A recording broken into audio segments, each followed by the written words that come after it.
Hello, everyone, and welcome to the United Nations University Institute for Water, Environment, and Health Science Talk series in this our 30th anniversary year. I'm Abraham Numbogo, UNU-INWEH researcher, WASH, and I'm delighted to be your host for today's Science Talk. For those of you joining us for the first time, our Science Talk showcases the diverse, policy-relevant, and interdisciplinary research of UNU-INWEH and our global network of experts. These sessions are designed not only to share cutting-edge science, but also to explore how that science translates into real-world solutions for water, environment, health challenges around the globe. Today's session, like all our talks, is being recorded. The video will be made available in an open access format following the event. And you can find recordings of all our previous science talks on demand via our website and YouTube channel at unu.edu/inwe/science talk-talks. As always, we'll conclude with an interactive Q&A session. Please feel free to post your questions in the chat at any point during the presentation. Today's science talk is entitled Reframing Water, Reclaiming Equity, a Water Quality Vulnerability Index for Inclusive Development. And it is my great pleasure to introduce today's speaker and my senior colleague, Professor Grace Oluwasanya. Dr. Grace Oluwasanya is a leading water scientist with over 20 years of experience in water security, water safety planning, and public health protection. She holds a PhD from Cranfield University and is a World Health Organization accredited global water safety plans trainer with extensive experience in research, capacity building, and sustainable water management across diverse contexts. Dr. Oluwasanya is a senior researcher at UNU-INWEH. Her research focuses on advancing research and policy discourse on water, gender, and climate change interlinkages. She has led work on developing and implementing water safety plans for small water systems. A recent research report shows that poor water quality mirrors and worsening poverty and gender inequality across the global south. Professor Oluwasanya combines research, policy engagement, and capacity development to support safer and more sustainable water systems at local and global scales. Please join me in welcoming Professor Grace Oluwasanya for today's Science Talk. The floor is yours. Thank you, Dr. Abraham, and thank you everyone for joining me. Yes, let's talk. Reframing water, reclaiming equity. My talk will center on, or start with water quality, why it matters, tracing unequal realities via the water quality lens, then introduce the diagnostic tool, the Water Quality Vulnerability Index, then moving on to what the data shows us, and finally, the view beyond the outlook, how to build resilient water systems for inclusive development based on our analysis. So water quality, why does it matter? I want to start with these lived experiences, images from lived experiences. And I want to crave your indulgence. Please indulge me. If you use glasses like I do, visualize using another layer of glasses with what you have on, because if I ask you to remove it like myself, I may not be able to see the screen. So visualize using another glasses. This time it will be water quality lens. Or if you're not using any, again, I say visualize and look closely at these images using your water quality Google or lens. What do you see? Take a moment, walk through these images. What do you see? Where do you see affluence? What's the quality of the water that you're looking at where you see affluence? These are diverse water services or water source options. what do you see? A steady stream of clean treated water from a household tap as hands are washed, symbolizing safe water access that is routine for some, yet remains out of reach for many? Or is it the images of these children? Children's exposure to infrastructural deficits. A child, how old can he be, drawing from an open, unprotected well, that he could just literally just slip into the hand dog well that he's fetching from? The absence of safe water infrastructure, which transfers contamination risk and daily labor onto children who are supposed to be in school, exposing them to preventable health hazards and reflecting systemic failures in water governance and public provision? Or is it the young man, a teenager, transporting stream water by bicycle in Taha, northern region, Ghana? Again, illustrates how gaps in public water governance and infrastructure compel mobile household level adaptations. This adaptation shifts responsibility for water access onto younger generation, compromise water quality, and impose physical, health, and time burdens on households. You may say these are dark-skinned. Let's try another set of images. The absence of safe water infrastructure forcing women, children, and the elderly in low-resource areas who are often burdened with water collection responsibilities to rely on unprotected streams, scoop holes, run-down rainwater harvesting system in 2026 of 21st century, or communal water points, increasing health risk and reinforcing existing inequalities.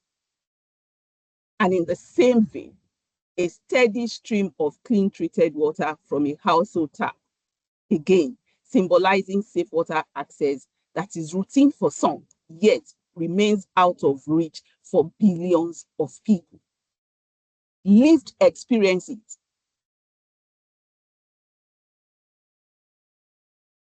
To set all this in context, why does it matter?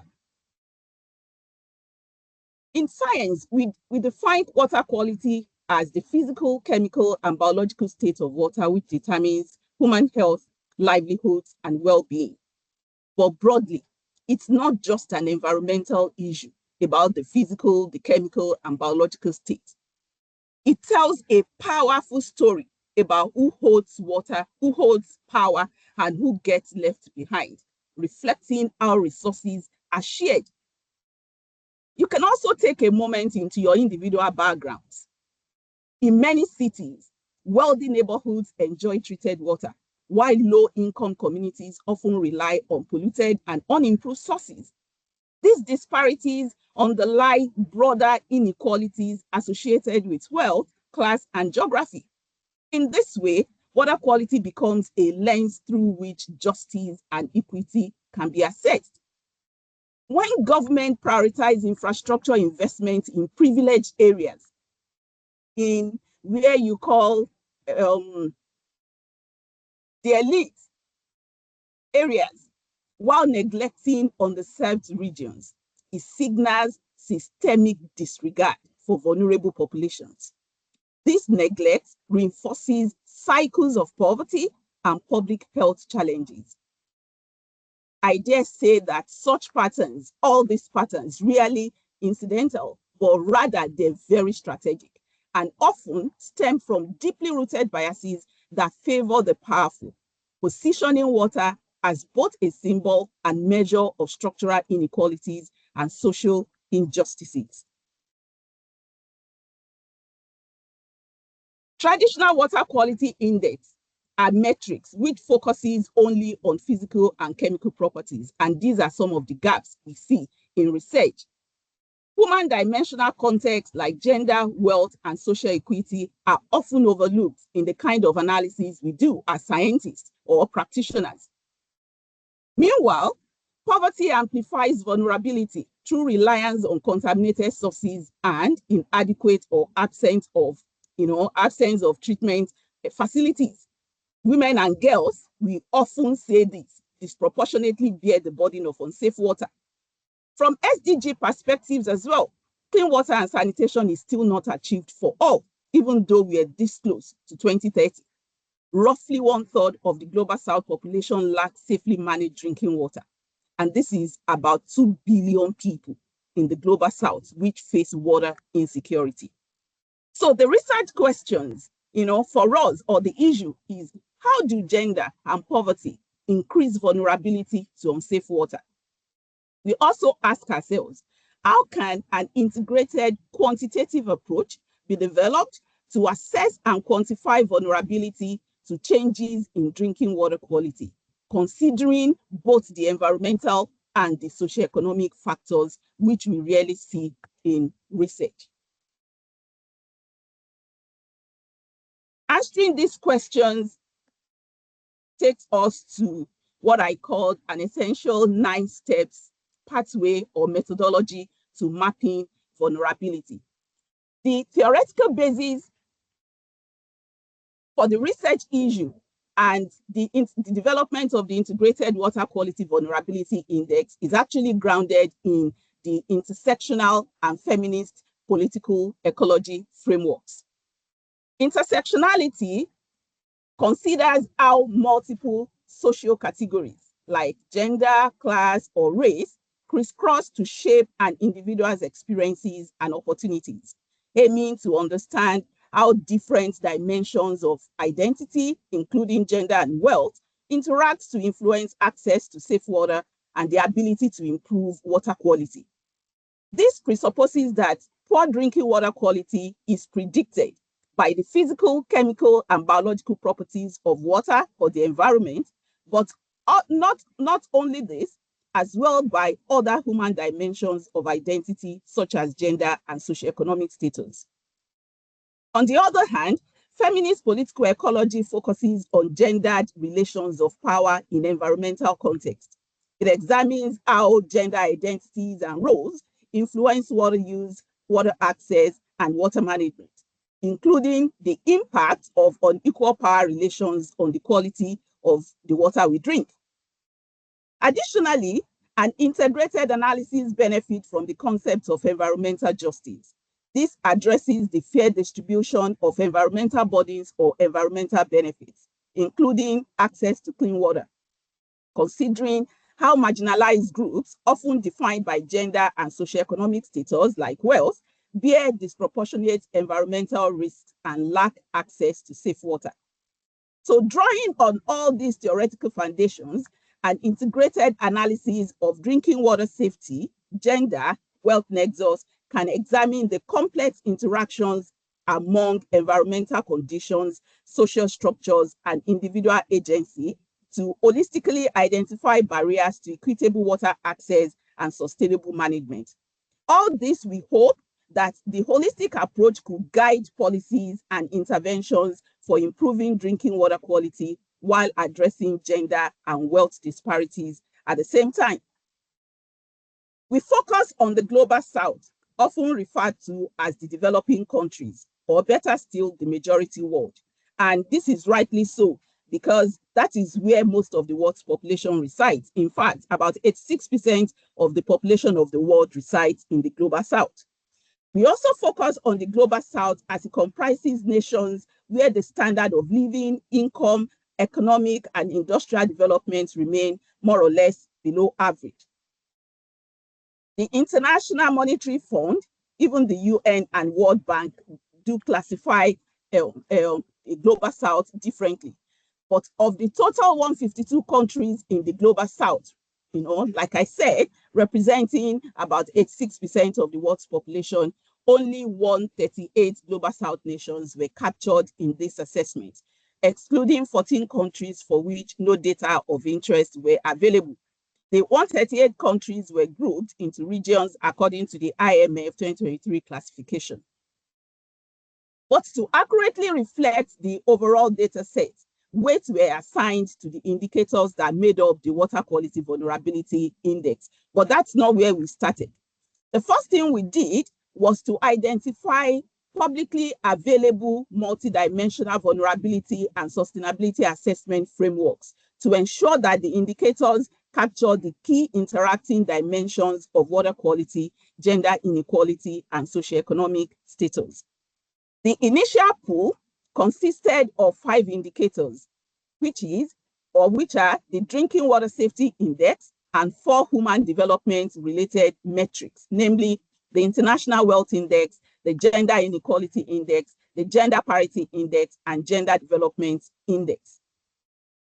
Based on the relevance to the conceptual framework and data availability, including the objective of comparing countries across the global south, 3 indicators were eventually retained. These are Drinking Water Safety Index as the environmental baseline of water quality, International Wealth Index as a measure of wealth and socioeconomic status, and Gender Inequality Index as a reflection of gender disparities. GPI, which is Gender Parity Index, and Gender Development Index were excluded, one, to avoid duplication. Another reason is that they do not directly assess the impact of water quality on gender differences, and water quality is not explicitly incorporated into their calculations. So of the 3 indicators that were retained, specifically, the Drinking Water Safety Index measures unsafe drinking water, reflecting both water quality in terms of safety and health impact and infrastructure performance using age-standardized DALY rate. By DALY, I mean disability-adjusted life years lost per 100,000 people due to exposure to unsafe drinking water.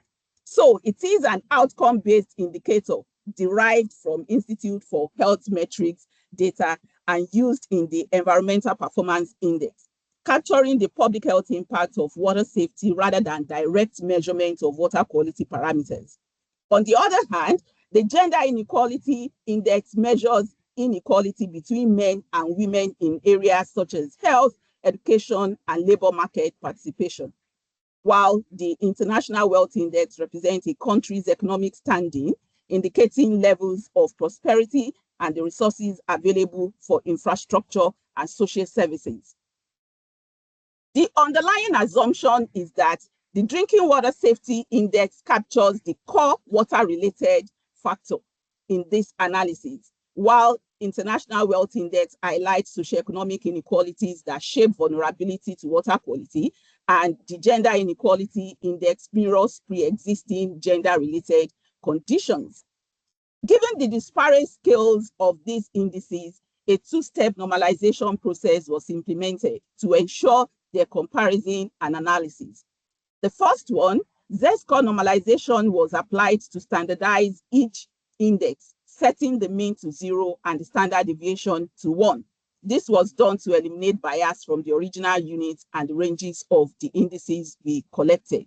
Subsequently, minimum maximum rescaling was applied to further normalize the indices to the common range 0 to 1.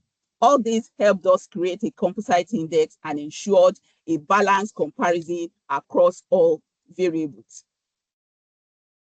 Then we quantified the relationships among the indices to assess the strength and direction of linear associations on the normalized indices, before we then combine it into an integrated water quality vulnerability index using a weighted average method.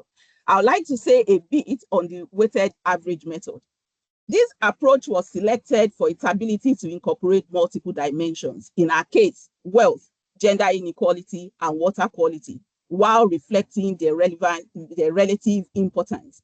It is widely applied in vulnerability assessment and multi-criteria decision analysis because the method offers simplicity, flexibility, and transparency.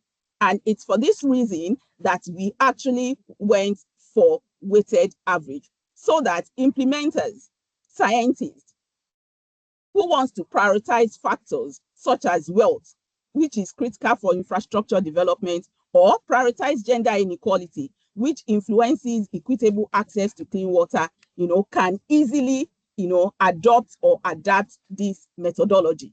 The adaptability of this method also ensures that social inequities and economic capacities are captured in the final score of our water quality vulnerability index, making it a practical tool for assessing water management performance across countries. For us to reflect the critical role of water quality in shaping the overall vulnerability in this assessment, it was assigned the highest weight of 0.5 in the water quality vulnerability index. Gender inequality and the wealth index, both of which strongly influence resilience and access to safe water, were given the weights of 0.3 and 0.2 respectively. This weighting scheme ensures a reasonable consideration of these interconnected dimensions while prioritizing water quality. The next step was to rank countries by their national water quality vulnerability scores. 5 categories were identified, for the national WQVI, that we defined, adopting a widely used vulnerability classification. WHO normally uses these five-step classification. So category 1, countries in this class have low index scores, indicating a very high vulnerability to changes in water quality. This is the worrying situation. I really hope no country is found in that category. Category 5, on the other hand, on the extreme end, these are countries that reach the stage that have total water quality vulnerability index score close to 1. So these countries are considered the models with negligible vulnerability and better conditions to cope with water quality threats. This approach is designed to aid comparison across countries and to put countries' aspirations into perspective. Another thing we did was the quadrant mapping analysis. This was done by exploring the intersections of the rescaled indicators to identify priority areas for development actions across countries and regions. Four quadrants were identified, providing a basis for further categorization of the countries and the regions. Those in quadrant 4 are the poorer side, with poor drinking water safety index, low international wealth index, and low gender inequality index. These are in the critical areas and they require urgent attention across all aspects of the WQVI. Another set of classification that we did is the income-based classification, where we ranked using World Bank's income-based gross national income, GNI per capita. This is a key indicator of national economic capacity and development, enabling more straightforward comparisons across countries regardless of their geographic location. So we rank countries within the low income economies, low middle economy, upper middle economy, and high income economies, for us to be able to see, clearly how the variation in the water quality vulnerability index scores across the global south. Okay, I know that was a bit mouthful. Now, let's see what the data shows. I'll start by showing the water wealth gender nexus, especially the interconnected drivers of vulnerability. This is really important because science literature generally supports the notion of a relationship between gender and water safety. The drinking water safety gender nexus is often deeply intertwined with health outcomes, and we all know this. If you consume poor water or contaminated water, you come down with, either diarrhea, cholera, and the likes. So poor water quality has always been linked to various differential health burdens, including childhood diseases, such as schistosomiasis, under 5 mortality, diarrhea contributes so much to this. Then stunting. Unsafe water is also known to have profound gendered impacts on human health. Many of my previous studies has, said a lot about this. These health consequences typically extend beyond individual households, significantly impacting public health, economic productivity, and environmental sustainability. In addition to this, socioeconomic impact of waterborne diseases perpetuates poverty cycles among marginalized communities. The limited decision-making power of women and girls who fetches the water we use often in the households restricts their ability to influence water management and policies, thereby perpetuating their vulnerability. In addition to the influence of gender-related issues, poverty also intensifies vulnerability to poor water quality. Limited access to safe water sources will force poor communities to rely on contaminated water, just as we have seen in the images I showed earlier, increasing disease risk. Inadequate infrastructure, which is common in low-resource areas and forces people, to use unsafe sources, limits water treatment and distribution, leading to the consumption of untreated water. Financial constraints further hinder access to water treatment, further weakening health impacts and enabling a cycle of poverty and disease. Poor sanitation practices associated with poverty contaminate water, compounding public health challenges and reducing resilience to water quality issues. So we know all this, even from science. But what this assessment now did, in terms of the correlation analysis, is that it revealed significant association, statistical association among drinking water safety, wealth, and gender inequality across countries. The strong positive relationship between Drinking Water Safety Index and the International Wealth Index point out the impact of wealth on drinking water safety, which I know you said, okay, we know water safety generally improves as countries or individuals become wealthier. Again, I ask you to look into your background.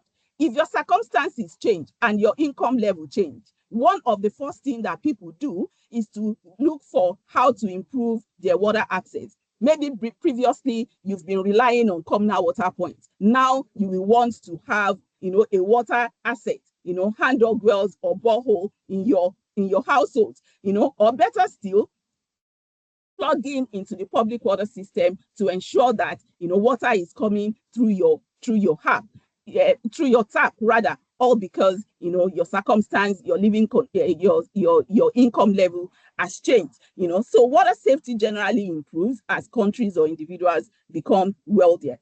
On the other hand, the strong negative correlation between the drinking water safety and the gender inequality index suggests that countries with higher gender inequality also suffer from poorer drinking water safety.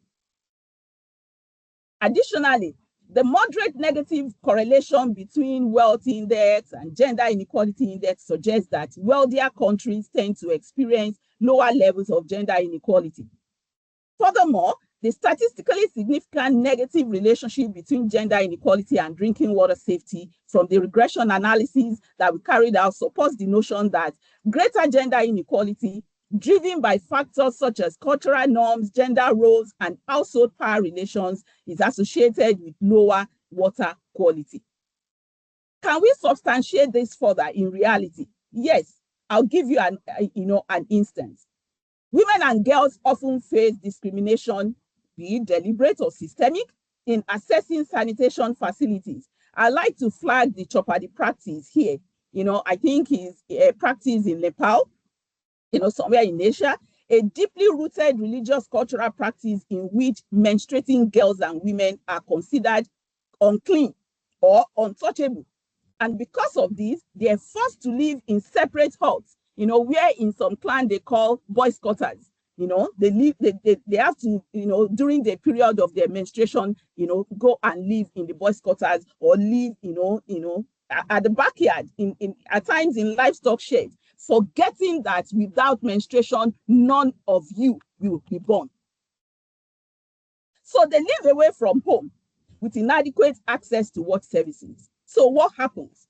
This systemic exclusion of menstruating women and girls can lead to poor hygiene practices, open defecation, or improper sanitation, further contributing to water quality deterioration or increasing the risk of water contamination, thereby worsening the harmful effects of unsafe water on them. the linkages, the interconnected drivers of vulnerability. So all these, especially this statistical, correlation, supports the development of the integrated index, evaluating countries' ability to cope with changes in water quality. And it also shows us that inequality is multidimensional. And we need to move beyond single indicators to systems thinking. Again, what else did the data show us? Or even vulnerability across countries and regions in the global south. And you can see how wide, this gap is. Difference from developing countries in Europe versus, what you are seeing in red, in many of African countries. Putting this in context, on average, developing countries in Europe have drinking water safety levels more than 3 times higher than those in Africa, highlighting stark regional gaps. The International Wealth Index scores range from 99.9 in Mexico to 14.2 in South Sudan, reflecting again stark inequalities in national capacity to finance water infrastructure, for instance. Some of the countries that are categorized as, good, strong performers, Brunei, Chile, Poland, while countries like Niger and ironically Nigeria, where I come from, are weak performers. Again, what does the data shows us? A triple trap, identification of a triple trap, that we call lose-lose-lose condition. You can see the quadrant mapping, analysis, which I summarized here in this figure. Those in quadrant 4, 41 countries are trapped in a lose-lose situation with the coexistence of poor water safety, low economic capacity, and wide gender gaps. In other words, these are happening simultaneously, compounding vulnerability, impacting about 2 billion people. In quadrant 2, interestingly, no country falls into that category, implying that environmental protection does not occur in isolation from socioeconomic development. Some other 23 countries are on the borderlines, are on the intersections. Those will require more nuanced, multi-pronged interventions to be able to even tease them out and dig into, their own issues. This result undermines the SDGs. I mean, where people have poor water safety, low economic capacity, wide gender gaps. It undermines SDG 1, on poverty, SDG 5, on gender equality, SDG 6, on clean water. Again, what does the data shows us? Human development emergency, the state of the water safety crisis in the global south.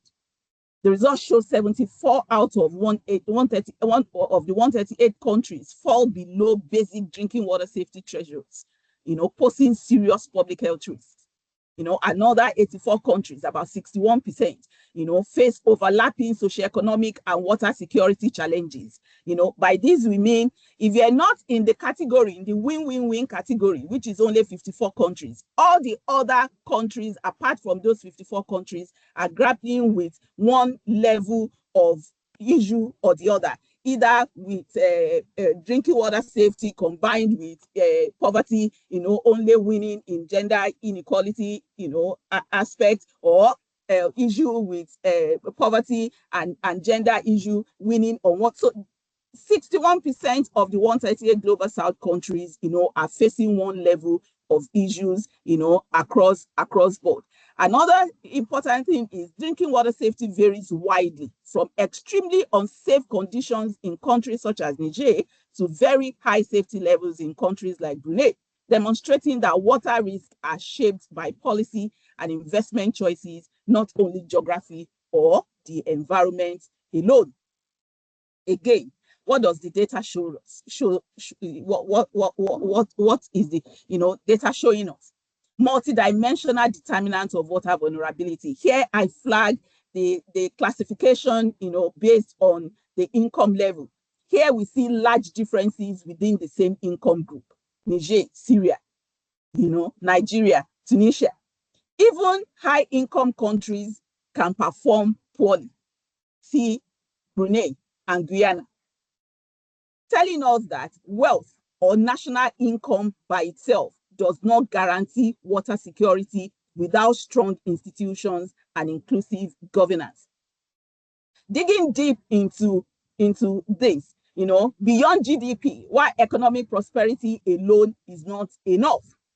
See Mauritius, digging deep, what are the issues? They have strong governance, targeted investment, and, they serve as a proof that policy quality matters more than income.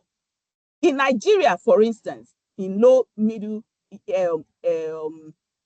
income category, the WQVI of 0.15, that is a hotspot country, But what are the issues? Inadequate water treatment, polluted groundwater, poor governance, and corruption. These undermine even oil wealth gains.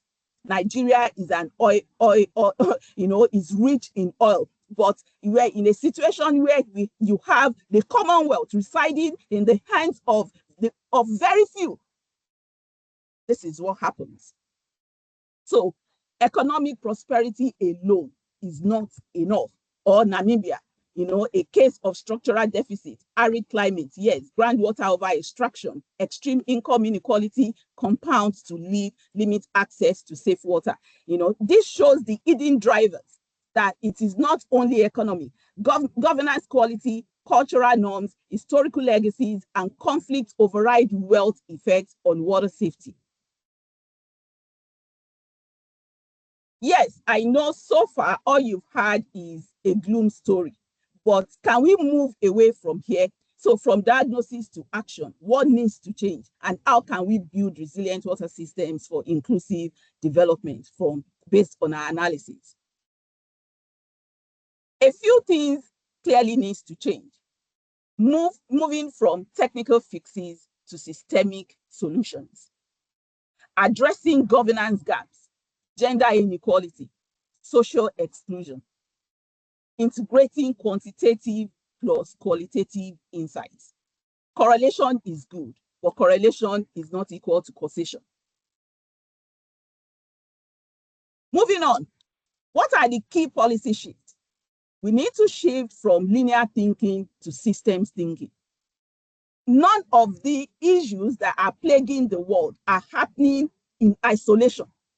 So we need to move from silos thinking into systems thinking to view the challenges, human development challenges, international development challenges in an holistic manner by curating integrated approaches such as water quality vulnerability index method.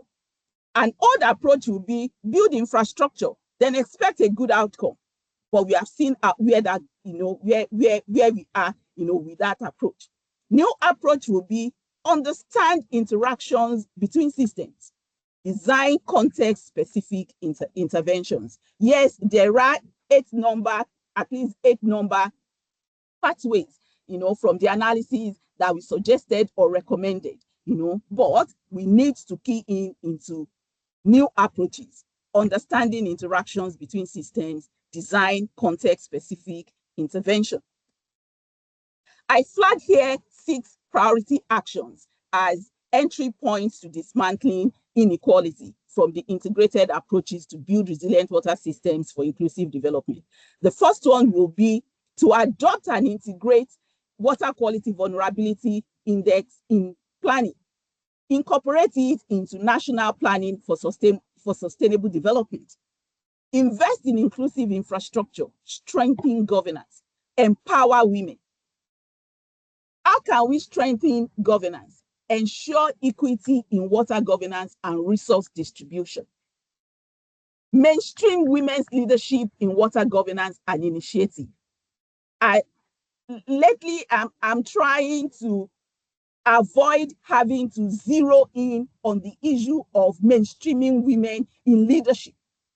Because for me, it has shifted away from being sad to being embarrassed that in 2026 of 21st century, we are still clamoring to mainstream women's leadership in water governance and initiatives.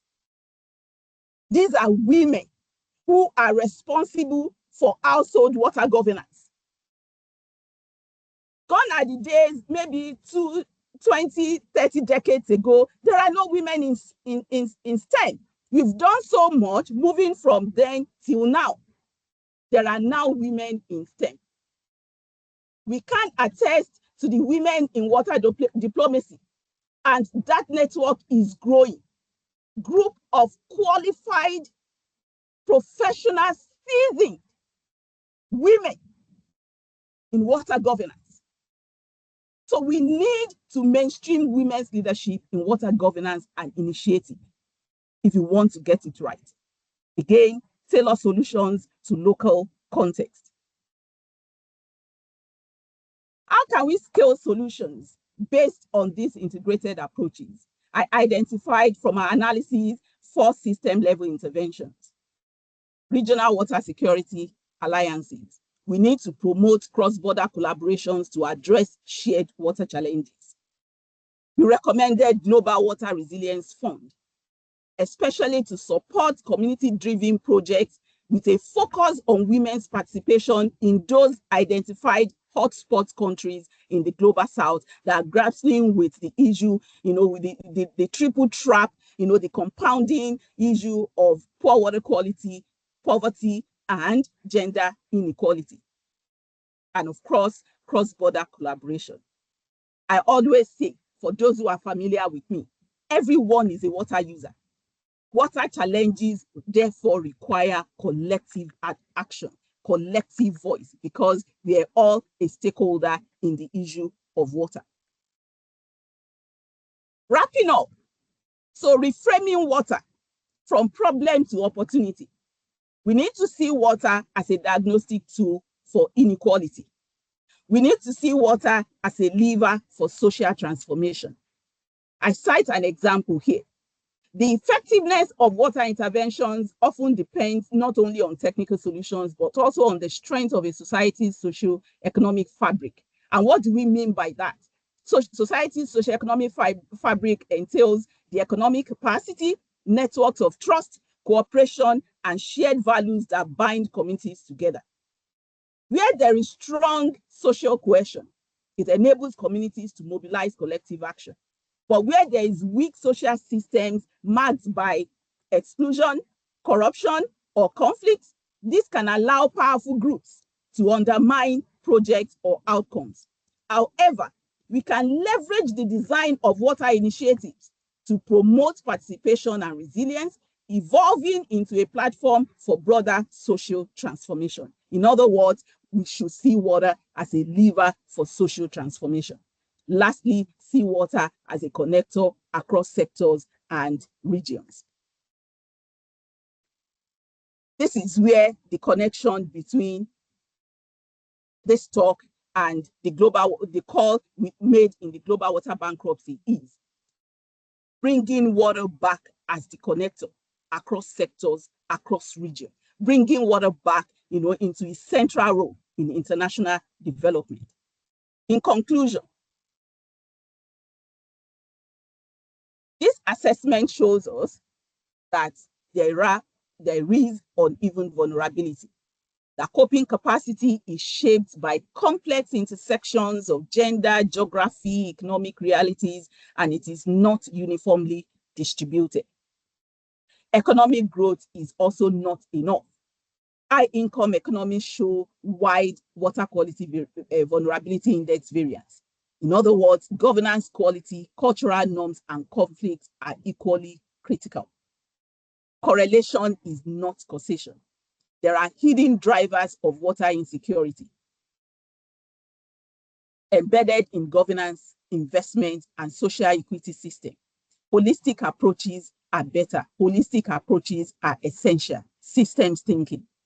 Water quality vulnerability index could also be adopted as a policy tool to enable continuous monitoring of SDG progress on water, health, and gender, capturing what GDP-only metrics miss. What will be the takeaway, or what do I want you to take away? Water quality reveals inequality, as you've seen in the images I shared, previously. Water quality reinforces inequality, but at the same time, water quality can also help dismantle it. So we need to treat water systems right to transform our societies. In closing, my call to action: invest in water, invest in equity at the same time. Let's move from symptoms and understand, investigate the root causes that shapes the symptoms we are seeing. Transformative approaches. Then let's learn to build systems that are inclusive, resilient, and just.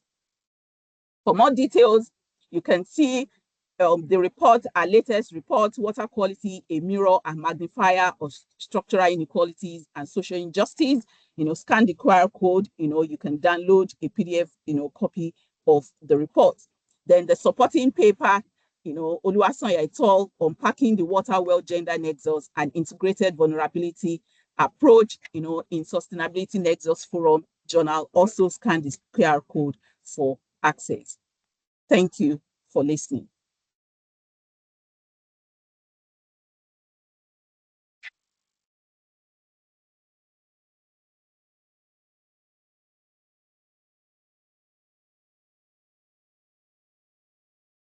Thank you very much, Professor Oluwasanya, for the insightful presentation.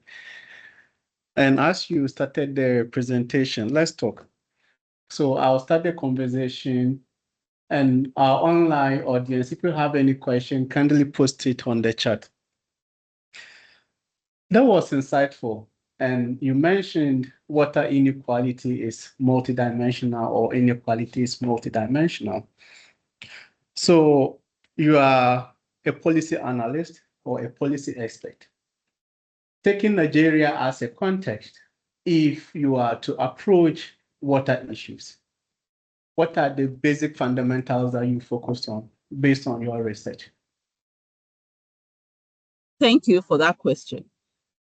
Where Nigeria is concerned, it's actually very simple: water safety planning. Water safety planning is a systems thinking framework that was developed, to improve the quality of the water and protect public health across all the supply chain, water supply chain, from catchments to consumer, or from catchments or watershed to the point of use, And for many years, we've been trying to advocate for the adoption of water safety plans in the country. So if I have the chance, that is where I will start from. Make water safety plans a demand for all water corporations in the country.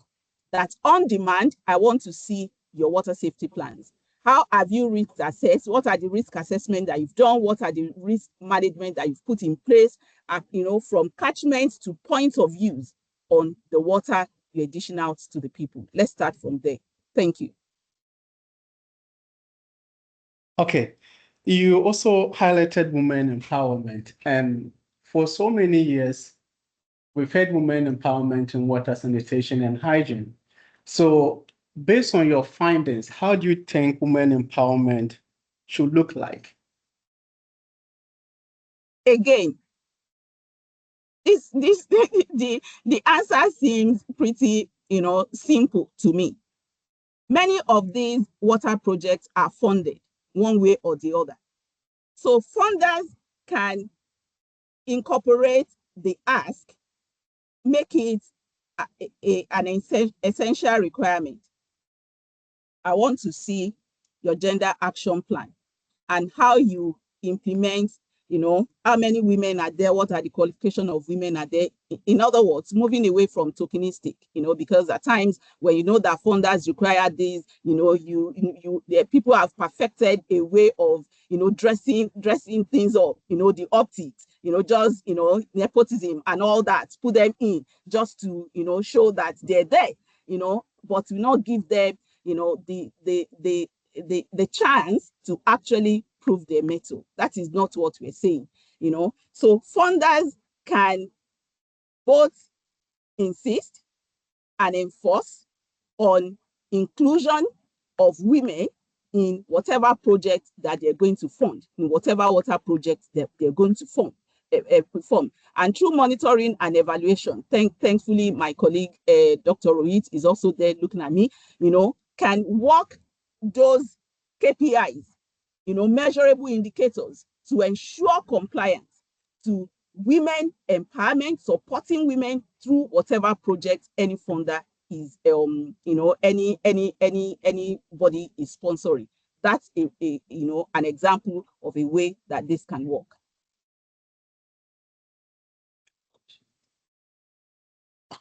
Right. Thank you, Grace, for a fantastic talk. I think one thing your talk makes very clear is a need for kind of multi-departmental, multi-ministry kind of cooperation and an ability to focus across sectors and disciplines to kind of focus on the challenges of water resource management. How do we get there? From a policy and governance standpoint, how do we get ministries of health, ministries of environment, utilities, how do we get all of these, state end users and how do we get all of these different stakeholders to come together and understand, the shared vision of what is necessary in a particular locale? I would cite an example of a best practice through water safety plans lens. During my experience, again, back in Nigeria, when we were implementing water safety plans, the issues that we were faced prompted me to design a research on understanding how those who have adopted water safety plans, how they have done it. So that took me to the UK to investigate, because I know water safety plans must be produced on demand by any water company in the UK. So how did they do it? And what will be the lessons that we can transfer, from best practice back into those regions that are still struggling with it? One thing that we found out in that analysis is it was driven by regulation. So regulators gave all the water companies in the UK 1 year to learn and develop WSPs. And if you understand water safety plans very well, where it starts from is assembling your team. And the team has to comprise all the stakeholders along the water supply chain. All the stakeholders: Ministry of Health, Ministry of Water Resources, Ministry of Environment, Ministry of Agriculture, to farmers, to land users across your territory. That's the first place to start from. So regulators, regulation now drove water safety plan implementation to the extent that every water company, for instance, Richmond Hill, like it's structured in the UK, have its own water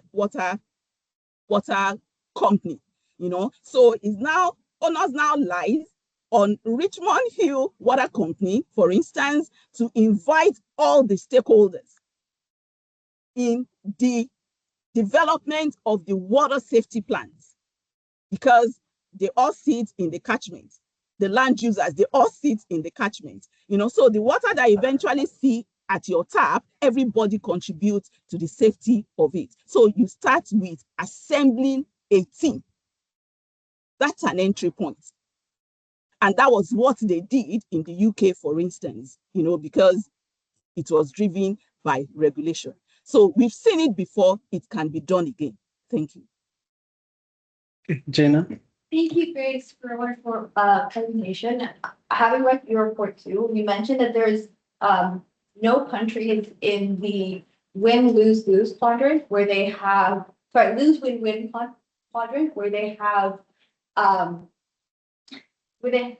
low drinking water. I think the opposite. They have high drinking water safety, but low wealth and high gender inequality. However, there is, I think, 15% of countries who have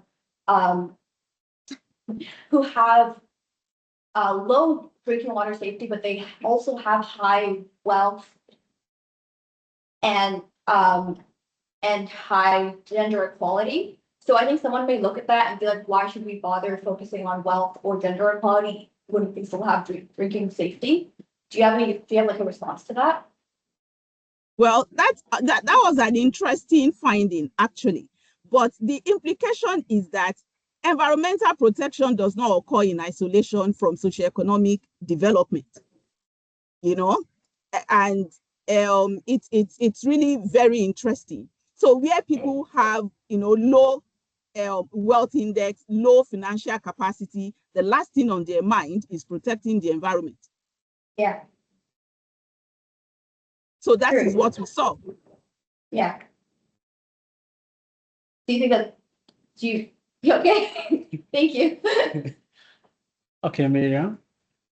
Thank you so much, Professor Grace. This, again, was a really fabulous presentation. And I think you made a really strong case for why systems thinking and holistic approaches are so important.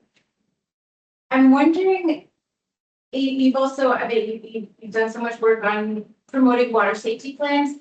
And I'm wondering if you have thoughts on existing global metrics, whether it's, you know, GDP, world happiness indices. Do you think that those tend to underestimate the importance of water in overall well-being? And if so, what would you recommend we do to remedy that? Well, to start with, I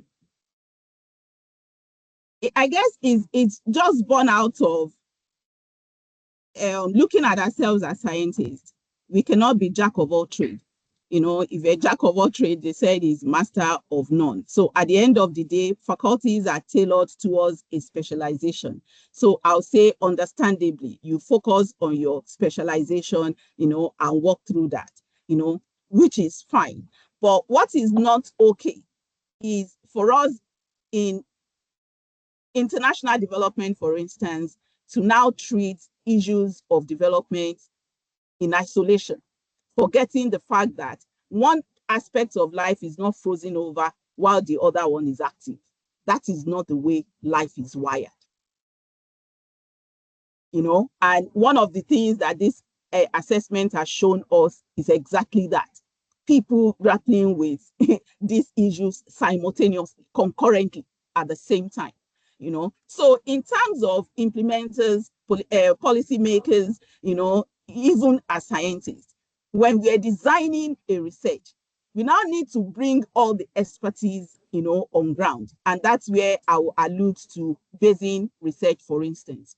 On Bayesian research, we are more than 100 community of practice looking at the same thing from different aspects. I sit there, yes, as a UNWE project manager, but also as a water scientist. Dr. Rohit sits there as a behavioral scientist. Dr. Abraham sits there bringing, you know, his own perspective from WASH. We have a lot of people sitting there as social scientists, diverse. You know, we have public health, diverse. So that's the kind of engagement we need, you know, when it comes to designing or resolving, you know, or coming up with interventions that works. Netherlands is another country that does the same. You have to have all the participants, all the stakeholders in the room, different experts in the room, talking about the solution to a challenge. Not only because you are a Dutch person, but because they need the perspective of everyone in every professional to be able to resolve whatever issue there is. So that's the kind of systems thinking we're talking about, an example of it. again, in the discourse of water, take transboundary waters, for instance. In transboundary waters, there are a lot of people at the upstream. There are a lot of people at the downstream. There are a lot of people, midstream. In Africa, for instance, Congo River Basin has about 10, 11 countries sharing the same water source. So all this calls for cooperation, engagement. We cannot say because we were writing a BMJ article not too long ago on public health, and trying to make public health experts see the relevance of water science to public health. So all these are there, but we cannot sit inside. I always tell medical doctors, if I do my work well, you shouldn't have too much thing to do at your level, because we're working towards the same thing. So these are the kind of systems thinking that we are talking about. We cannot just sit down, as a person, to resolve all the issues of the world. We're all here. And interestingly, we are in a better place to understand that if, as we're trying to resolve an issue, another one is coming up. Conflict, is coming up. Climate change is upon us. So this needs collective action, leveraging our collective intelligence, our collective expertise to resolve issues rather than sitting in your corner. All I know how to do is to model, use modeling, use GIS to resolve this, and whatever GIS tells me, that's it. But now we are seeing that that is not the way to go. Water quality index, for instance, is a good measure, of telling us about the status of water quality. But from this analysis, we see that it gives us half of the picture, because there are a lot of hidden drivers within, responsible for water safety issues. So we cannot continue to work in silos. We cannot continue to just, focus on one or that. Yes, we could focus as an individual, but when it comes to intervention, we need to work as a team. Thank you. Reframing water, reclaiming equity. Thank you again for such an inspiring talk, and thanks to everyone for the engaging discussion. This brings us to the end of today's UNU-INWEH Science Talk. And if you've enjoyed this session, remember that all our previous talks are available on our website and YouTube channel at unu.edu/INWEH/science-talks. And we'll be back next week, Wednesday, with another exciting presentation, exploring new ideas at the intersection of water, environment, and health. Thank you all for joining today's session, and thank you, Professor Oluwasanya, for your inspiration. Thank you, everyone. I appreciate your listening. Bye.